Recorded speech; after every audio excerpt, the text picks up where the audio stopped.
It's great BVA being at the London Vet Show. It means we get to meet a whole diverse range of members of our profession, whether they're in small animal practice, equine, farm animal practice, or even non-clinical. It's the one place that we can get the vast diversity of our profession under one roof. My presidential theme is vet diversity, and I'm really, really pleased that it's sort of feeding across all our programme this year.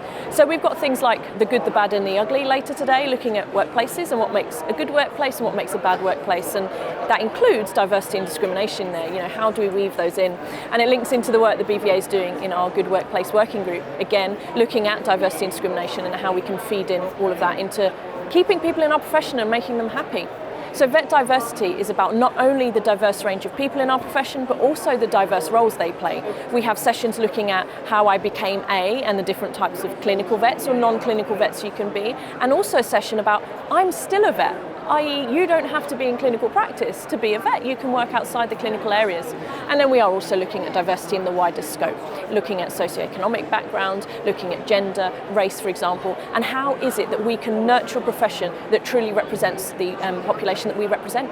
We're also doing the Time for Change campaign, which comes into essentially looking at our workplace culture, how can we improve it, how can we make things better, and that goes through a range of things. So you're looking at things like working hours and things like that, but you're also looking at things like diversity and inclusion. You can bring diverse people into our profession, but we need to make sure they feel welcomed and that they are happy in the environments that they work in. Again, that feeds into the Good Workplace Working Group. Also, some of the community masterminds that are happening over the next 2 days feed in directly to those areas. We need to bring in a diverse range of people into our profession, but we also need to make sure that we're changing the culture to have a valued and welcoming workforce so that we can all stay happy in our profession. We are absolutely delighted and honoured to have Dr. Temple Grandin here with us today, giving our Waldridge Memorial Lecture. She is an inspirational animal welfare scientist, leading in her field, and has actually been voted as the Times top 100 most influential people in the world. We're really excited to have her here, so do come and join us, and she'll also be doing a book signing afterwards. So another session I'm really, really looking forward to is our session tomorrow on the value of difference. So we have a leading diversity and inclusion expert, Laura Haycock, coming in to talk to us about why diversity matters and why we should care. So what I'd love to see is as many people there as possible coming with an open mind just to listen about this really important subject.